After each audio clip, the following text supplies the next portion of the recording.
What's up, guys? I'm Dwayne, and this is Blackboard Gaming, where we teach you about all these great board games that are out there, waiting to be played by you and yours. I'm a simple man, don't wanna complicate ya, complicate ya. Well, I'm flying solo today, and that's cool.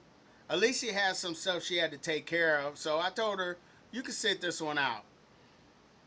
I haven't done a top 5 list in about a month, so I'll take this opportunity to do that. So last week, I was listening to a board game podcast. It's one of my favorite, and it's called Board Game Barbecue. And on that podcast, they were talking about this game that I had kickstarted and how they felt about the game. So I thought like that'd be a cool top 5. So today's top 5 will be my top 5 games that I'm happy I kickstarted. Now, before I get into that list, I want to mention the game that they were talking about, and that game is Robin Hood and the Merry Men. Now, Robin Hood and the Merry Men is a semi-cooperative game but it is very competitive, where we play as Robin Hood and the Merry Men, and we're trying to protect Nottingham from the evil rule of Prince John and the Sheriff of Nottingham. And we do that by, we're battling guards, collecting resources, and we're building barricades to stop the carriages from bringing stuff into Nottingham and robbing them. And then we're giving to the poor, of course. And we're just trying to protect the people in Nottingham. Now, this game is very, very thematic, and the components fit with the theme. The upgraded components are really cool. I just love the game, but there is a lot of stuff going on in this game, so it doesn't hit the table as much as I would like it to. So that's why it's not in my top 5. But I do really like the game. So let's get right into it. So my number 5 is the very first game that I kickstarted. And that game is called 21 Days. Now, in 21 Days is a cooperative game where we are a group of survivors from this ship that has sank. And mostly everybody died on the ship, but we made it to this island. And we pretty much were surviving on this island hoping to be rescued. But there was no hope for rescue. And food was scarce, so we took it upon ourselves to build this raft, go out into the ocean, and hope that we can be seen by a ship. And we're living out a story that lasts 21 days, as dictated by this logbook that's in the game.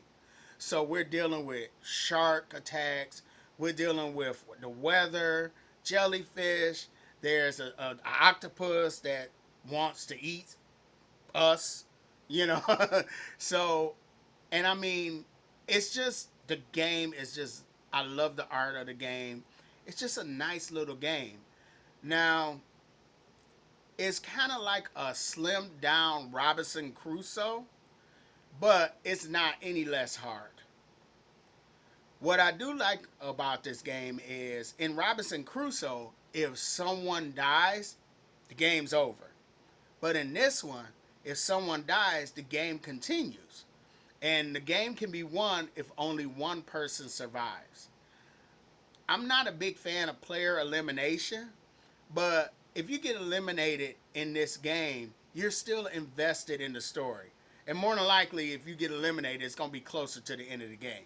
So you're still invested in the story, and you're hoping, hey, we could still win this. I haven't seen this game, in any game store. I don't see a lot of talk about it on YouTube. So I look at this game as, my gem, pretty much. Like I say, it was the first game that I ever kickstarted. Now, my number 4 game is a game I talked about in my top 5 games I want to play in the fall. And that game is called The Faceless. Now, what I liked about The Faceless is more so the mechanics than the theme, because you're using magnets to move your piece around the board. This too is a cooperative game, and we're trying to avoid the billy goat and collect our friends' memories. The components of this game is really nice. The art is really nice. The miniatures are beautiful, but the theme, like, it's a gateway style game, but the theme is not going to appeal to everybody. Like, this is one cooperative game that my wife won't play, and Alicia loves cooperative games. So I love the Faceless. Number 3 is a game that I did kickstart for components alone. I'm not even gonna lie, and that game is called Gentes. I hope I'm saying that right. But in Gentes, the players are an ancient people who are trying to build up our civilization. And we do that by building monuments, we're populating the map, we're building buildings in our city. And this game is a really light, like a midweight game, where we are using money and time to build up our civilization. Now, the components have been upgraded amazingly, for lack of a better word.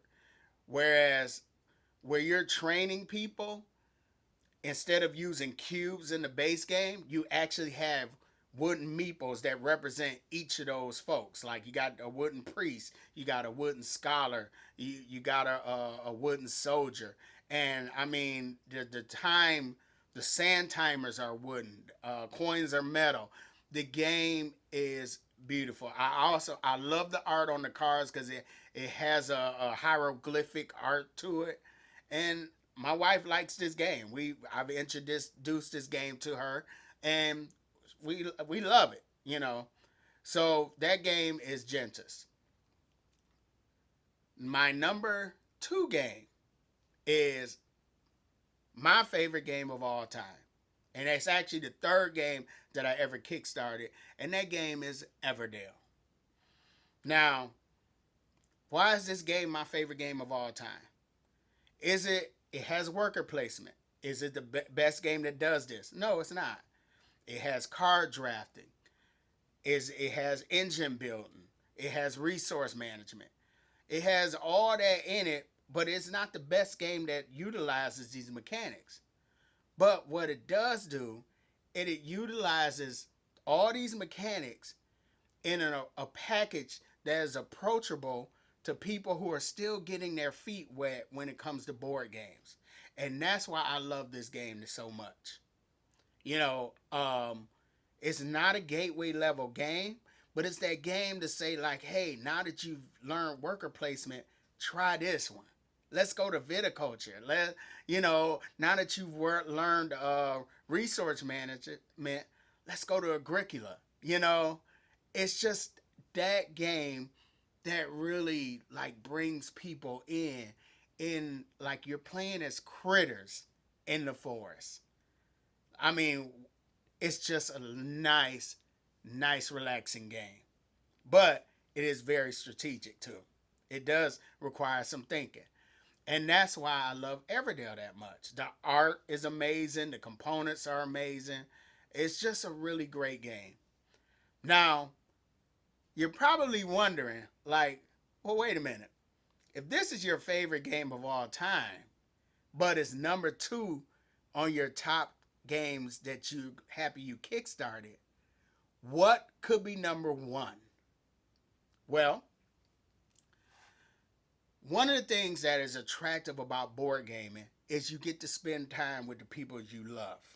And that's what you're introducing people to these games. My wife, Alicia, that's my ride or die. So any game that she enjoys bringing to the table is a plus for me. So when I kickstarted this game, it was at a point where my wife was like, you got to stop kickstarting all these games. So I'm like, okay, I'll chill on that.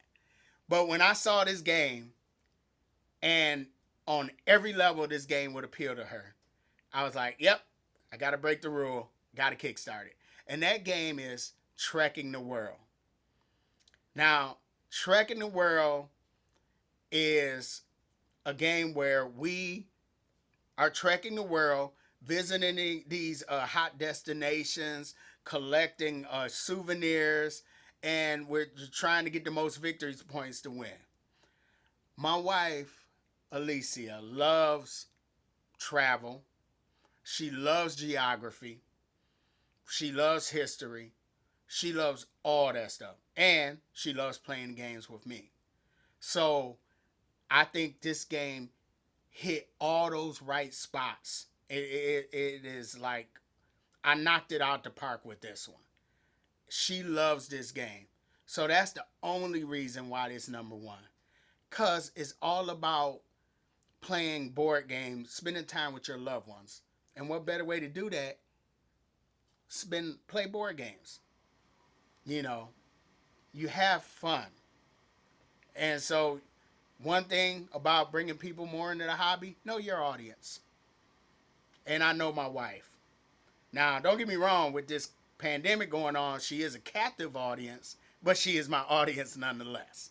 So, those are my top 5 games that I'm glad I kickstarted.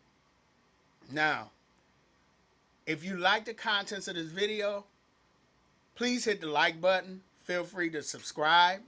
Follow me on Facebook and Instagram. Speaking of Facebook, I did post this question last week in the Dice Tower Facebook group and the Board Game Geek Facebook group.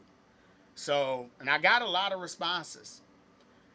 If you have a game that you're happy with that you kickstarted, feel free to leave it in the comments below. And like I said, I'm Dwayne. Alicia most likely will be back next time. And this has been BlackBoardGaming.